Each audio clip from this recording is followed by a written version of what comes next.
오늘 바로 말씀을 함께 나누도록 하겠습니다.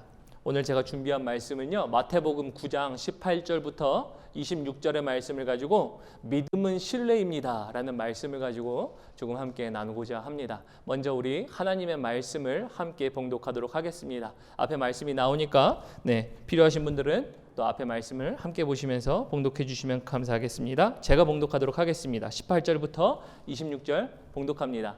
예수께서 이 말씀을 하실 때에 한 관리가 와서 절함에 이르되 내 딸이 방금 죽었사오나 오셔서 그 몸에 손을 얹어주소서. 그러면 살아나겠나이다 하니 19절 예수께서 일어나 따라가시매 제자들도 가더니 12해 동안이나 혈루증으로 앓는 여자가 예수의 뒤로 와서 그 겉옷가를 만지니 이제 제 마음에 그 겉옷만 만져도 구원을 받겠다 함이라. 예수께서 돌이켜 그를 보시며 이르시되 딸아 안심하라 내 믿음이 너를 구원하였다 하시니 여자가 그 즉시 구원을 받으니라. 예수께서 그 관리의 집에 가사 피리 부는 자들과 떠드는 무리를 보시고 이르시되 물러가라 이 소녀가 죽은 것이 아니라 잔다 하시니 그들이 비웃더라. 무리를 내보낸 후에 예수께서 들어가사 소녀의 손을 잡으심에 일어나는지라 그 소문이 그 온 땅에 퍼지더라. 아멘. 하나님의 말씀이었습니다. 제가 오늘 준비한 말씀은요, 믿음은 신뢰입니다 라는 말씀의 제목입니다. 제가 성도님들에게 한 가지 이렇게 질문한다면 어떻게 생각하시겠습니까? 믿음은 무엇입니까? 좀 깊이 생각해 봤으면 좋겠어요. 믿음은 무엇입니까? 믿음. 예수를 믿는다 할 때 믿는 것을 무엇이라고 말씀하실 수 있겠어요? 제가 한 분 한 분에게 예수님을 믿는 게 뭐예요? 예수님을 믿으신다라는 게 또 뭡니까? 라고 물어보시면 뭐라고 대답하시겠습니까? 이렇게 지금 우리 집사님은 이렇게 혼잣말로 또 이렇게 말씀하시는 게 이렇게 들리기도 합니다. 그런데 사실은 이 질문에 대해서 이렇게 여쭤보면요, 이 질문이 굉장히 쉬운 질문이 아니에요.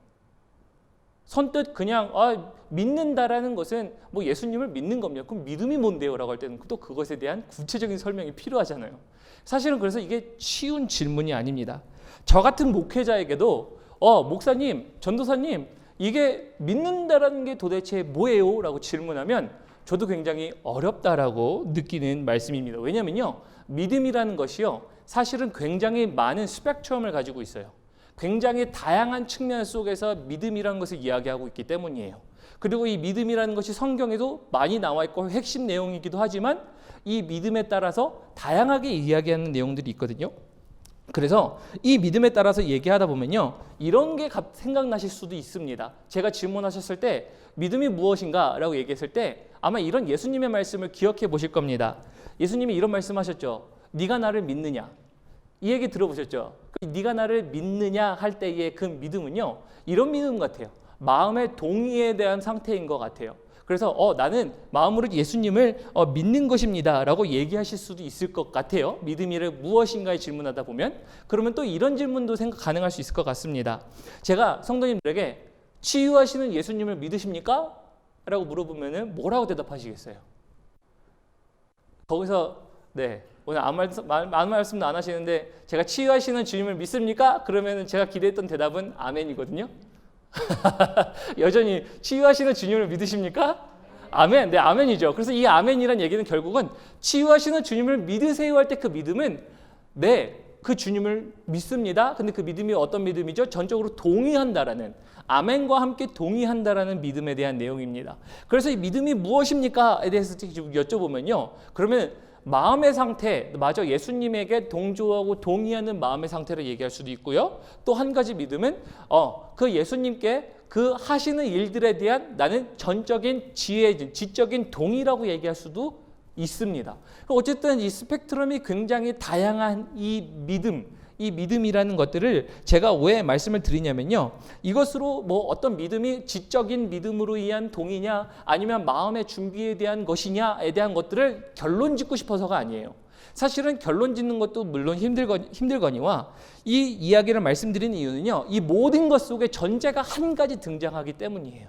그리고 그것에 대해서 오늘 제목에 대해서 이렇게 정한 겁니다. 믿음은 신뢰라는 겁니다. 지적으로 동의하든 마음으로 어떻게 보면은 그것에 대한 마음의 상태로 예수님의 말씀을 믿음으로 받아들이는 내 마음의 상태를 이야기하든지 간에 어쨌든 그 믿음의 형태가 어땠든지 간에 그 전제 조건은 무엇이 있다? 그 안에 신뢰라는 것을 전제로 하고 있기 때문입니다. 그래서 여러분들이 성도님들이 예수님을 믿는다라는 것은요, 다른 것이 그냥 어디 믿음이 크냐 적냐를 떠나서 나는 예수님을 신뢰합니다에 대한 의지고 그리고 그것에 대한 삶이기 때문입니다. 그래서 이 신뢰라는 것이 굉장히 중요한데요. 노진준 목사라는 사람이 있습니다. 근데 이 목사님이요, 책을 썼습니다. 믿음을 의심하다라는 책에서요, 그 목사님이 믿음에 대해서 이렇게 정의하세요. 한번 들어보세요. 믿는다라는 말은 신뢰를 위한 지적 동의를 의미합니다라고 얘기합니다. 그러면서 예화를 이렇게 듭니다. 어떤 사람이 변호사를 찾아가서 말했답니다. 나는 당신이 유능한 변호사인 줄을 믿습니다. 하지만 제 문제를 당신에게 맡길 수는 없습니다. 왜냐하면 나는 당신을 믿을 수 없기 때문입니다. 이제 좀 신뢰라는 말이 이해가 가시죠?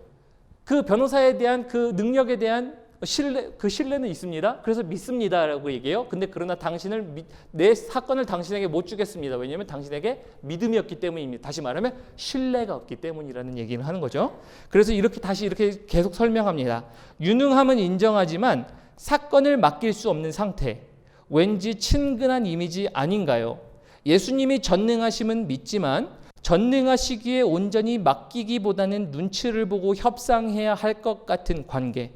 예수님이 하나님의 아들이심을 믿지만 그분의 말씀을 믿고 세상의 좋은 것들을 포기하기에는 포기하고 싶지 않은 자신의 관계를 말하기 때문입니다. 그래서 이렇게 얘기하십니다. 마지막으로 결론과 같이 얘기하죠. 믿는다는 말은 예수님이 하나님의 아들이시라는 사실에 동의하겠다는 것이고 그것에 동의를 하는 순간 그것은 예수님이 말씀하신 그 말씀에 따라 신뢰하며 따라해 보겠다라는 의미입니다. 다시 말하면 그분의 능력만 믿고 그분의 능력을 믿지만 그것을 내 삶 가운데 적용하지 않고 따라가지 않는다라는 것은 결국 신뢰가 없는 것이고 그것은 믿음이라는 것이 성립하지 않는다라는 얘기를 하는 것입니다. 그래서 결국은요, 믿는다라는 것은요, 신뢰를 기반으로 해요. 난 예수님 믿어요 라고 하는데 신뢰가 없는 것은요, 그러면 그것은 진짜 믿음이 아니라는 거지요. 그런데 예수님을 신뢰한다고 하면서 내 삶의 신뢰를 통해서 일어나는 행동의 일들을 안 하잖아요. 그러면 그것은 정말 참 신뢰가 아니고 정말 참 믿음이 아니라는 겁니다. 뭐 예를 들어서 저희가 이렇게 생각해 볼 수 있을 것 같아요. 우리 성도님들이 요즘엔 자판기가 많이 잘 없는 것 같아요. 모래나 가야 좀 있죠. 근데 모래 가면은 저희가 어떤 음료수를 마실 때 동전을 넣죠. 동전을 넣으면서 저희가 무엇을 뽑아 먹기에 마련인 과정들이 있습니다. 근데 동전을 넣을 때 난 동전을 넣으면은 이 기계는 내 동전을 먹고 나에게 음료수를 안 줄 거야 라고 생각을 한다면 그럼 거기다 동전을 넣겠습니까? 저희가 이미 말하지 않는 어떠한 신뢰가 존재하고 있는 거예요. 나는 내가 동전을 넣는 행위를 통해서 이 음료수 자판기는 나에게 음료수를 줄 거야 라는 행위를 하고 있는 거죠. 결국은 뭐냐면요, 믿음도 마찬가지예요. 우리가 무엇을 하는 것은요, 사실은 그 안에 행위 속에서 신뢰라는 것을 기반으로 하고 있기 때문이에요. 그래서 오늘 믿음이라는 것은요, 어떻게 보면 믿음에 대한 정의를 하기보다는 먼저는 이것을 갖고 있어야 됩니다. 믿음 속에 나는 신뢰를 갖고 있는가예요. 신뢰를 갖고 있는가라는 것입니다. 근데 제가 왜 오늘 이것을 이렇게 장황하게 설명을 드리냐? 사실은 오늘 본문 말씀에 대해서 어떤 내용이 나오냐면요, 믿음에 대해서 나오기 때문입니다. 믿음에 대해서 나오기 때문인데요. 특별히 오늘 말씀 제목을 제가 믿음은 신뢰입니다를 정하기 전에 제가 정했던 제목은요, 원래 다른 제목이었습니다. 그 다른 제목은요, 사실은 믿음이 없을 때라는 제목을 한번 생각해 봤었습니다. 그럼 왜 그렇게 생각했었냐면요, 우리 삶 속에서는요, 믿음이 없을 때처럼 보일 때가 굉장히 많거든요. 뭐 예를 들어서 오늘 저희는 치유에 대해서 이야기하고 있는 것을 보고 있지만 저희 치유라는 면 속에서 가끔 이런 경험을 하거든요. 하나님, 나는 하나님께 기도하는데 왜 병이 안 낫죠? 그럼 병이 안 나을 때 되면 나는 믿음이 없는 것 같고 믿음이 연약한 것 같고 그럴 때면 내 믿음은 점점 없어지는 것 같은 때를 경험하지 않습니까? 또 그뿐만 아니라 나는 하나님의 자녀인데 나는 왜 이렇게 어려운 시간을 겪어야 해요? 그러면서 하나님을 향하여 삭대질을 하고 손가락질하는 우리 모습을 볼 때면 나는 믿음이 없다라고 생각할 때가 들기 마련입니다. 그래서 저는 믿음이 없을 때라고 생각했었거든요. 근데 사실 그것보다 더 핵심의 오늘 본문은 그래서 결국은 믿음이라는 것이 신뢰를 기반하고 있는 행위를 이야기하고 있다라고 얘기하고 있기 때문에 이 말씀을 드리기 위해서 이렇게 말씀을 드리는 것입니다. 어쨌든 그래서 우리가 예수님에 대한 신뢰가 줄어드는, 그래서 믿음이 없어지는 일들이 있을 텐데, 그래서 오늘 이 말씀을 통해서요, 한 가지 확신하는 것은 예수님을 향한 신뢰를 더욱더 견고히 하시는 우리 성도님들 되시기를 예수님의 이름으로 축복합니다. 그래서 이 신뢰를 가졌으면 좋겠습니다. 그래서 오늘 신뢰를 바탕으로 오늘 본문 말씀에 함께 들어가 보도록 하겠습니다. 오늘 본문 말씀 먼저 봅니다. 마태복음 오늘 9장 18절입니다. 예수께서 이 말씀을 하실 때에 한 관리가 와서 절하며 이르되 내 딸이 방금 죽었사오나 오셔서 그 몸에 손을 얹어주소서. 그러면 살아나겠나이다 하니라고 합니다. 여기서 보면 한 구절에 이렇게 얘기해요. 내 딸이 죽었습니다. 근데 손을 얹으면 살 것을 믿습니다. 살려주십시오라고 하는 간청이지요. 근데 마태복음에서는요, 이 이야기가 기니까 축약해가지고 내 딸이 죽었는데 살려주십시오라고 설명한 거지만 사실은 이 사람이 왔을 때는요, 딸이 죽지 않은 상태였어요. 이 사람은 야이로입니다. 근데 저희가 이 야이로 회당장이요, 부탁할 때 이 딸의 상태 그리고 그 사람의 상태가 어땠는지를 보면요, 마가복음 5장 22절에 잘 나와 있습니다. 마가복음 5장 22절에 보면요, 이 사람이 똑같은 사람입니다. 회당장 야이로가 이렇게 얘기합니다. 회당장 중에 하나인 야이로라 하는 이가 와서 예수를 보고 발 아래 엎드려 23절에 간곡히 구하여 이르되 내 딸이 죽게 되었사오니 오셔서 그 위에 손을 얹으사 그로 구원을 받아 살게 하소서 하거늘 이라고 얘기합니다.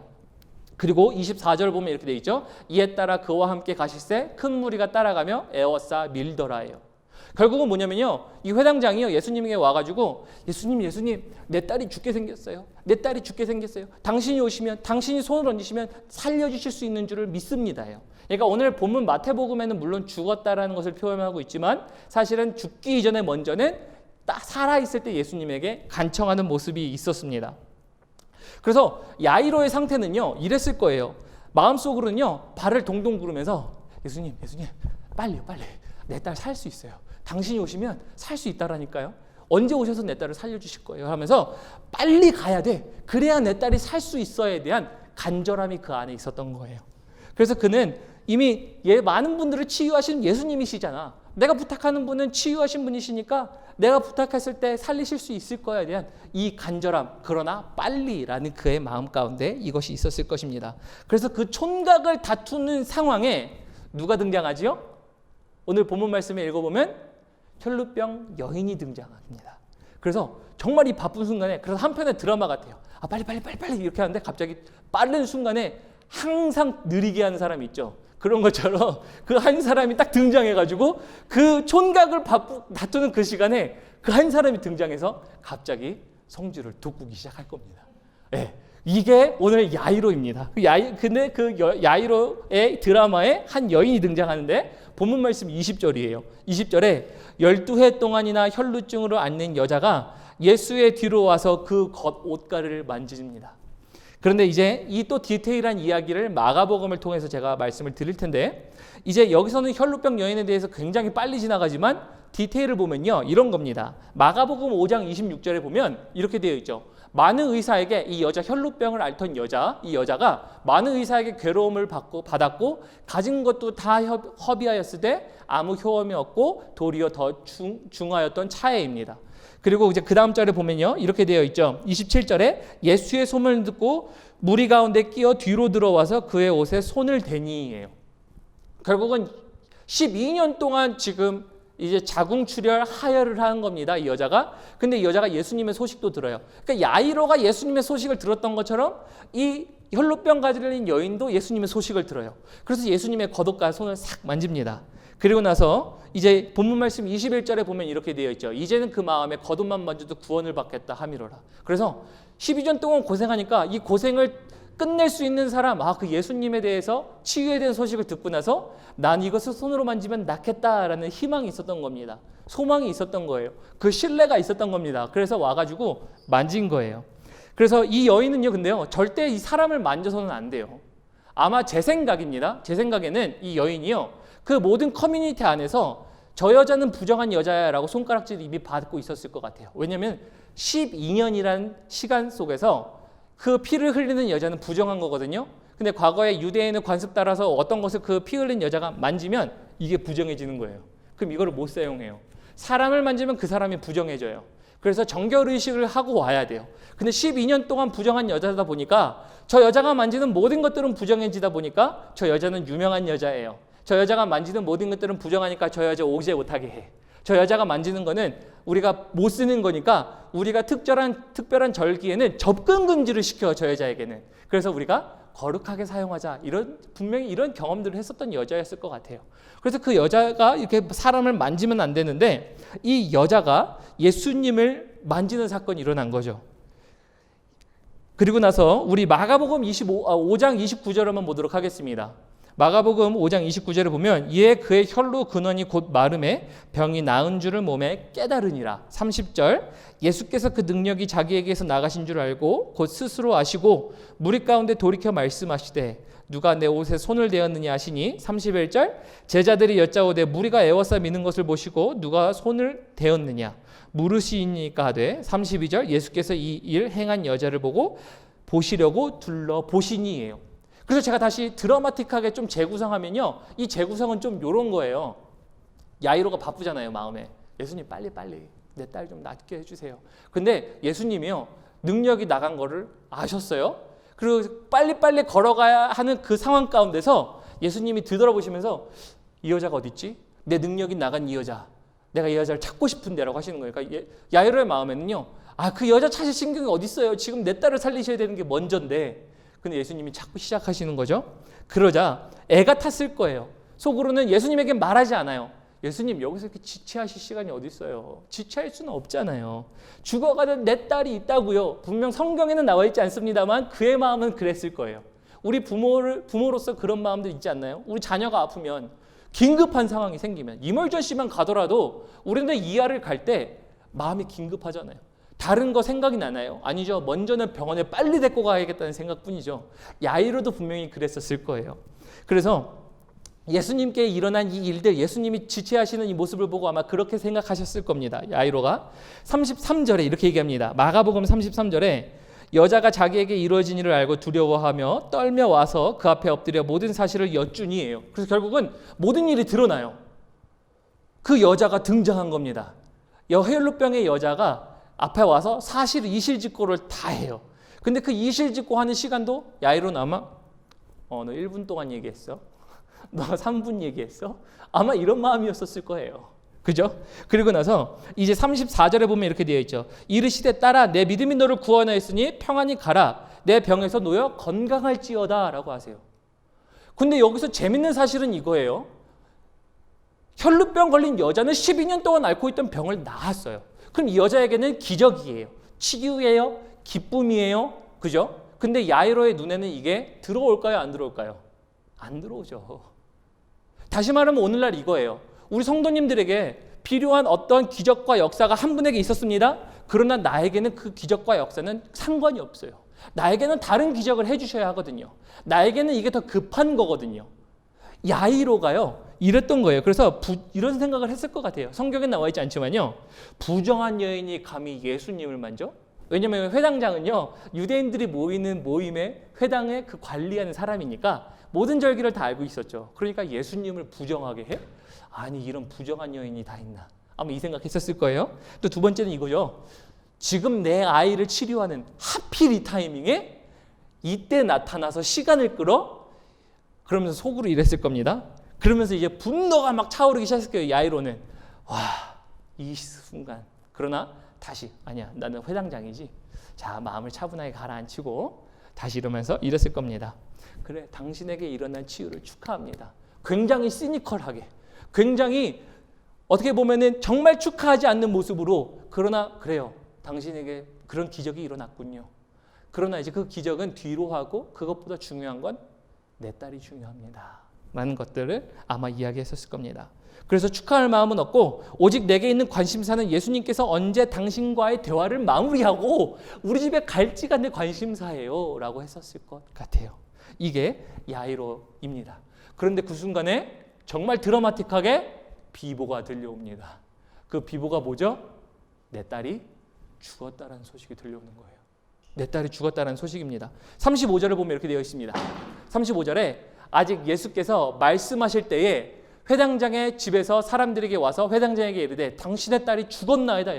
그래서 하필 그 타이밍에 하필 나는 마음은 초조하고 애간장 타고 저 사람의 기적이 있어서 기뻐 날뛰고 좋은데 나랑은 상관없고 예수님이 빨리 가셨으면 좋겠는데 근데 하필 그 타이밍에 내 딸이 죽었다라는 거예요. 그럼 성도님들이라면 생각해 보세요. 나에게 만약에 치유라는 기적이 나에게 일어나지 않고 저 사람에겐 기적은 일어났는데 내 딸이 죽었대요. 그럼 저 사람의 기적과 이사 능력들이 나에게 기쁨일까요? 아니에요. 기쁨이 일어나지 않죠. 그리고 나에게는 다시 그 예수님에 대한 믿음이 내 딸을 치유해 주실 거라는 믿음이 있었는데 이제는 온데간데 그 믿음은 없고 다시 내 딸의 장례식을 생각할 겁니다. 그리고 내 딸의 죽음을 슬퍼할 거예요. 이게 전형적인 사람의 태도 아니겠습니까? 마찬가지잖아요. 그죠? 그래서 아마 그런 비보를 돌려오면서 이런 생각을 해보았을 겁니다. 이제 예수님 가셔봐야 소용이 없어. 죽었으니까요. 내 딸을 그렇게 낫게 해달라고 달 동동 구르고 저 여자가 왜 나왔는지 뭐부터 생각하고 몇 초를 말씀하셨는지 내 마음에 각인이 되고 하필 이 타이밍에 아유 이러면서 저 왼수가라고 생각했을 수도 있을 것 같은 그런 상황이 있었는데 그런 상황에서 이제 이런 생각을 했을 겁니다. 35절 후반절에 이렇게 얘기하죠. 어찌하여 더 선생을 괴롭게 하나이까. 다시 말하면 예수님 그만두세요 이제. 다시 한번 예수님 이제 오신다라고 얘기하셨는데 예수님 보고 이제 그만 오게 하세요. 예수님을 더 이상 괴롭히지 마세요라는 사람의 질문이었었습니다. 그럼 다시 한번 제가 앞서 나눠드렸던 말씀 다시 한번 상기하셨으면 좋겠습니다. 변호사 이야기 생각나시죠? 변호사 이야기할 때 제가 말씀드렸죠. 변호사 당신의 능력은 내가 익히 잘 알지만 당신에게 내 케이스를 맡기지 않겠습니다. 왜냐하면 나는 당신을 신뢰할 수 없거든요. 오늘 말씀도 동일한 거예요. 야이로의 상황에서는요. 지금 이 상황에서는 이런 거예요. 예수님, 당신이 그간 여러 사람들을 치유하신 능력을 내가 그 능력을 인정합니다. 높이 삽니다. 그러나 그 믿음에 대해서 나는 믿지만 당신의 능력에 대해서는 믿지만 나는 당신을 더 이상 신뢰할 수 없어요. 맞죠? 왜냐하면 나에게 지금 오신다고 하시다가 오시지 않잖아요. 그러니까 지금 이 상황에서 그는 당신의 능력을 믿지만 당신을 더 이상 신뢰할 수 없는 믿음이 되었습니다. 라는 것이 야이로의 상황이라고 생각이 듭니다. 이런 상태가 바로 믿음이 없어지는 상태 아닙니까? 근데 제가 왜 이 이야기를 내러티브로 여러분들과 쭉 나눴냐면요. 우리 삶 가운데 이런 일들이 너무 많은 거예요. 우리 삶 가운데 정말 감당할 수 없는 사고가 있고 우리가 매일 기도했는데 기도 응답이 안 되는 게 있고 우리가 매일 치유를 위해서 기도했고 병나음을 위해서 기도했고 병마를 위하여 싸우면서 왔는데 일어나지 않는 거예요. 그럴 때면 우리가 믿는 예수님을 향해서 이런 거죠. 네, 당신의 소식은 익히 들어서 당신에 대하여 그 믿음은 있으나 당신에 대한 그 믿음, 즉 신뢰는 떨어지는 순간. 믿음이 없어지는 순간이 우리에게 오지 않나요? 우리 모두가 경험하는 거 아닙니까? 물론 저는 예수님이 치유하심을 믿습니다. 우리 하나님은 치유의 하나님이세요. 그러나 모든 사람들이 간증과 같이 기적적으로 치유되는 게 아니잖아요. 치유를 못 받는 사람들이 더 많이 있잖아요. 내 어려운 순간들을 이겨낼 수 없을 것 같은 상황들이 사실은 더 많이 있지 않나요? 그럴 때 보면 이런 순간이죠. 하나님을 향한 신뢰가 떨어지는 거예요. 하나님을 믿는다 하나, 예수님을 믿는다 하나 신뢰가 떨어지는 순간이 오는 겁니다. 저도 지성이 때문에 많이 기도를 계속 해오고 있습니다. 제 아들이 쇠항이라는 질병을 계속 갖고 있었기 때문에 그렇게 태어났기 때문에 항상 기도합니다. 그것에서 이겨내기를, 극복해내기를. 근데요, 기도하다가도요, 어떻게 보면은 전혀 차도가 없어 보일 때가 있기도 합니다. 그럴 때면요, 예수님을 믿기 때문에 그분의 치유하시는 능력을 인정해서 기도는 하지만 그러나 점점 예수님께 기도하거나 그 간절함은요, 시간이 지나면 수그러들기 시작해요. 굉장히 넘해집니다. 무뎌져요. 그리고 예수님께 간구하는 간절함과 시간은 줄어들기 시작합니다. 이게 저희들입니다. 이런 순간에 예수님이 원하시는 거 무엇일까요? 예수님이요, 그런 순간 가운데 야이로에게는 이런 말씀을 하시는 거예요. 딸이 이미 죽었습니다. 그러나 이런 겁니다. 마가복음 5장 36절에 이렇게 말씀하세요. 예수께서 그 말을 곁에서 들으시고, 즉 종이 회당장에게 당신의 딸이 이미 죽었습니다 이렇게 얘기하니까 그 말을 들으시고 예수님은요, 야이로를 분명히 아셨겠죠. 그 속마음을 아시고 이렇게 말씀하시는 겁니다. 회당장에게 이르시되 두려워하지 말고 뭐라고 합니까? 믿기만 하라. 믿기만 하라. 그럼 저는 이렇게 질문하겠습니다. 우리 성도님들 굉장히 어려운 순간들을 항상 평생 기도해 오시는 순간들이 있으셨죠? 그럴 때 예수님이 이렇게 말씀하신다면 어떻게 생각하시겠어요? 믿기만 해. 믿기만 해. 굉장히 어떻게 보면 책임감 없는 말 같아요.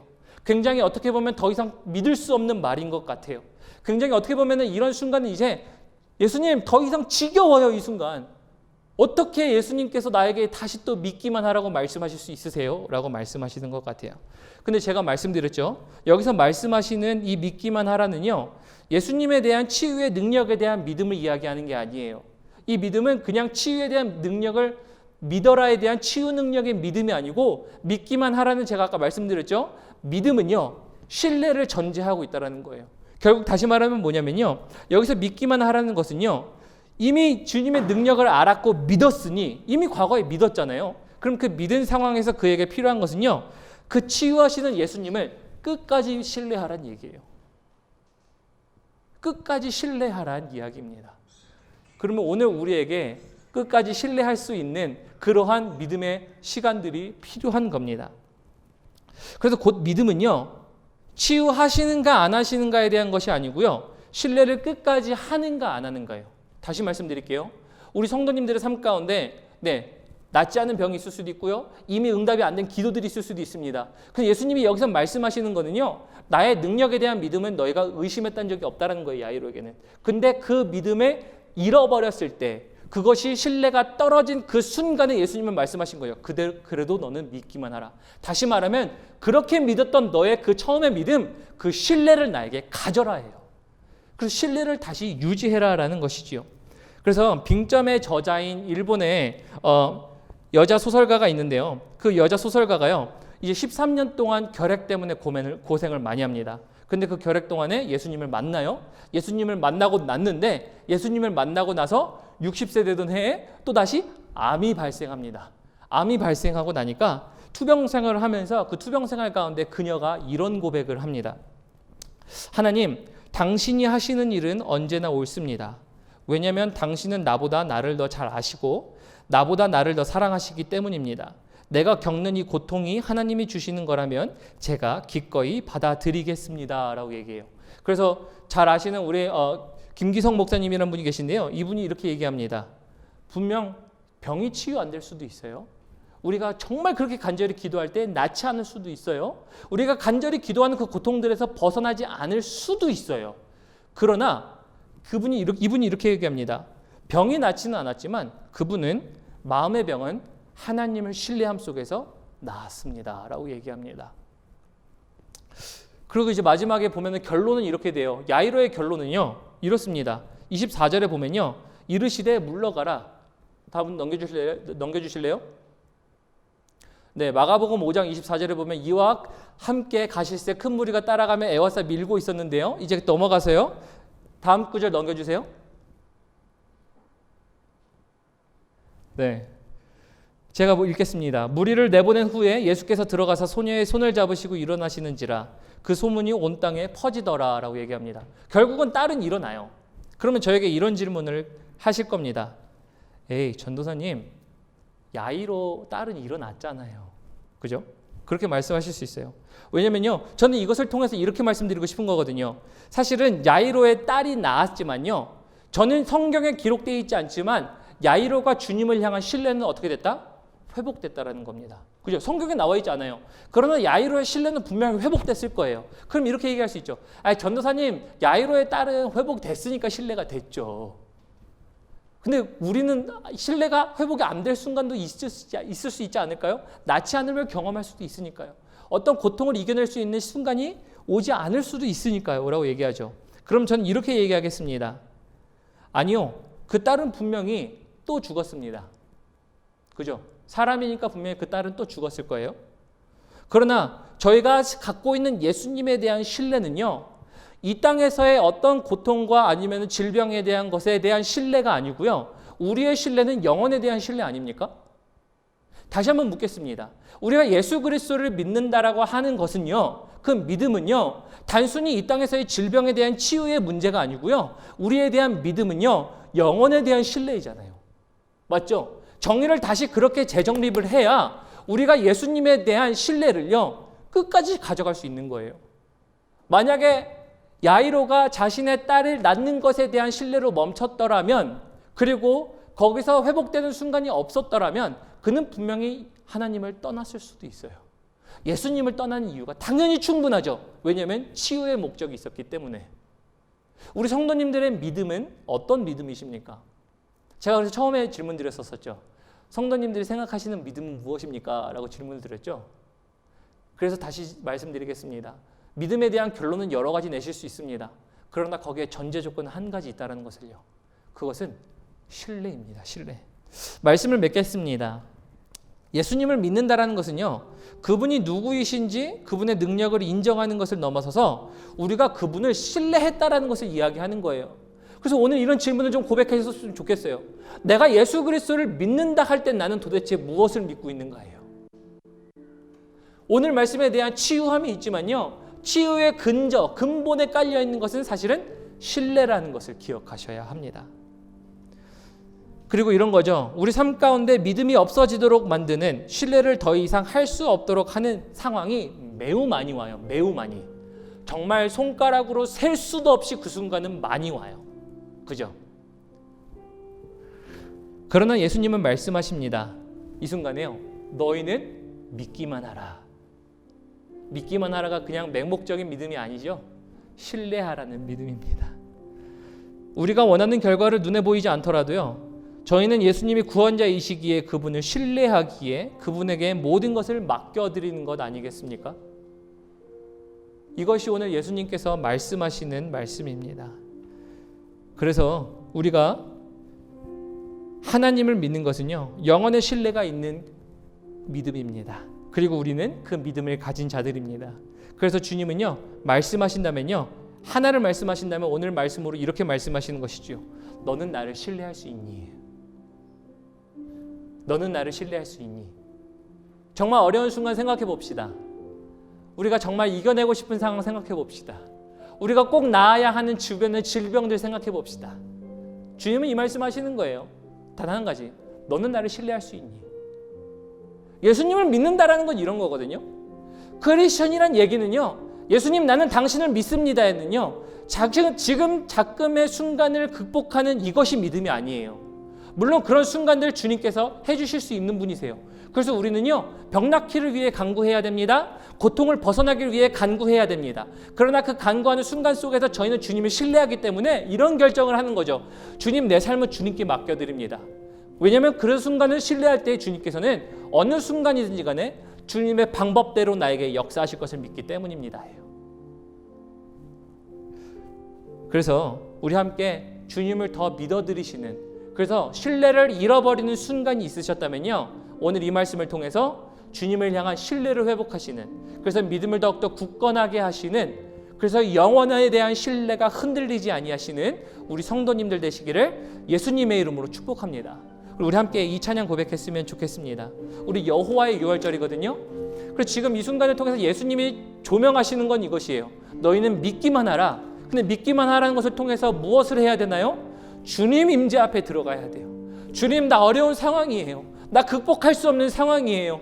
병마 이길 수 없습니다. 희망은 하나도 없습니다. 나의 소망은 하나도 없고요, 주님을 향한 신뢰는 더 없습니다 할 때, 주님 오늘 이 신뢰를 회복하기 위해, 주님 그 믿음을 다시 한번 나아가기 위해, 회복하기 위해서는 주님의 자리에 나아갑니다라는 고백이 필요합니다. 그래서 오늘 말씀을 들으시고 이 말씀을 통하여 우리 다시 한번 믿음으로 주님을 향해 찬양하시는 시간 가졌으면 좋겠습니다. 우리 함께 찬양합니다. 여호와의 유월절.